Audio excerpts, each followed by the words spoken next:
très agréable de fumer en même temps de boire un café par exemple.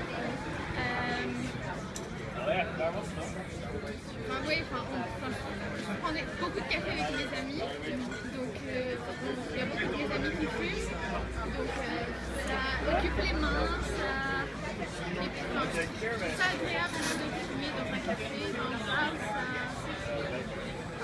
je trouve ça juste agréable en fait. Cigarettes in the Parisian Cafe. Two ideas that are so naturally placed together. There is a romantic image linked to lighting a cigarette at a neighborhood cafe, sipping an espresso, and reading the paper or a novel. In Karen D's thesis focusing on the cafes in modern art in Paris, the reputation placed upon the Parisian cafes as a haven for artistic and literary discussion and debate came from the 19th century when the Impressionist artists decided to break from the academy and embrace modernity that came with the new Haussmann Paris. It's sort of romantic because I read about writers that were at the cafe and drinking and smoking and something like that, chill out this way. So, yes, also this is influenced me. You know the artist, Bohemian artist, the painter. Once upon a time there was many painters and they portrayed themselves in the bistro avec les cigarettes, des boissons, des verres, du vin. One and cigarette is the most amazing dinner you can have in Paris with friends. Starting in the late 19th to early 20th century, Georges Eugène Haussmann began widening the small Parisian boulevards and sidewalks, creating a more open and illuminating Paris. With this, cafes were able to expand their business to the sidewalks, enabling terraces to entice passerbys to sit and enjoy a coffee or a beer and have a smoke in the sun. Yes, enjoying drinking and smoking with the relaxing mood, in a relaxing way. Also, stay there and watch. Yes, standing on with the face on the road, and watching and then talking a little bit more. Yes, relaxing and yes, watching what happens. C'est quand je suis avec mes amis, on parle de choses et d'autres, de notre vie à chacune, de nos histoires de cœur, de tout ça. On parle de tout et de rien. Really, one thing that I love in Paris is the bistro. Because in Italy, when you go to a cafe, usually you don't find too many people. People go in Italy to the bar just to have a coffee and then they go. In Italy, the coffee is really short like this. It takes 5 seconds to drink it. But here in Paris, it's really like in a movie because there are always these little tables, little things to enjoy your time here. The glamour and myth of Paris and smoking in a Paris cafe has also been encouraged through media. In movies such as Midnight in Paris and Amélie, scenes of smoking in a cafe and discussing politics, literature, gossip seems to make one more interesting, cool, or intelligent. But it's like in the movies. I grew up watching many movies, and Paris is a really nice city that has been used so much for the movies.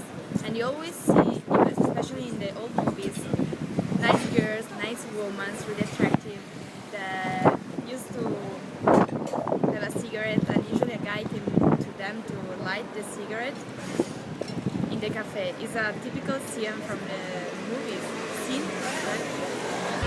J'étais en train de fumer devant un garçon, on était face à face, lui ne fumait pas, mais moi je fumais et j'étais en train de filmer. Et il m'a dit que ça avait quelque chose de sexy, on va dire. There's such a fear that smoking will have this effect on younger generations, especially in the United States, that the Motion Picture Association of America placed a warning on Midnight in Paris' film stating, "For some sexual references and smoking." The tables at a Parisian cafe are placed close together, encouraging conversation, not only with who you are with, but if you are alone or looking to socialize, it is not difficult to lean over and begin a conversation. And what is the best way to start a conversation in Paris? Well, from what I found out through the interviews, it's by asking for a cigarette or asking for a light. It's also a way to know new people. Yes. For example, when I arrived in Paris, the first week, I knew a lot of people asking them a cigarette or a lighter or a filter. And a cigarette could be an easy way to meet people, especially when you came from another country, you're here in Paris. The first time I came here, I was alone, because not always my friend could be able to hang out with me. So I used to go to the bistro and thinking that I don't have a lighter, so ask the guys if they have one, and they can hear that I'm not from here, and we start to talk, ask cigarettes. It's meeting friends, having fun. It isn't just about the space of the cafe that promotes the idea or encourages having a relaxing smoke. It is the mix of the coffee taste and the cigarette that seems to bring people to the cafe space. Avec le café, c'est le meilleur. Même le matin, par exemple, le matin quand je suis chez moi, quand je prends mon petit déjeuner, s'il me reste du café, et ben, je vais fumer une cigarette pour finir mon café parce que j'adore et parce que et parce que aussi la cigarette du matin c'est la meilleure. Je trouve que la cigarette du matin c'est la meilleure.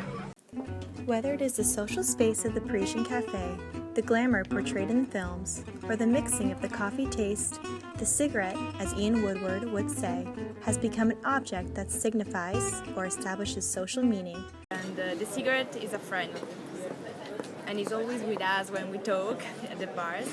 And here is Paris is amazing. It's relaxing having a cigarette. It's right, seeing like this. It's more, yes, the situation. As it's like I'm outside in the coffee and I'm drinking and say, oh, I would like to enjoy also cigarette, but I don't have it. That is a need, not my own. I must. Have the image of the US, all the people smoking. You have to promote it. Promote it by themselves.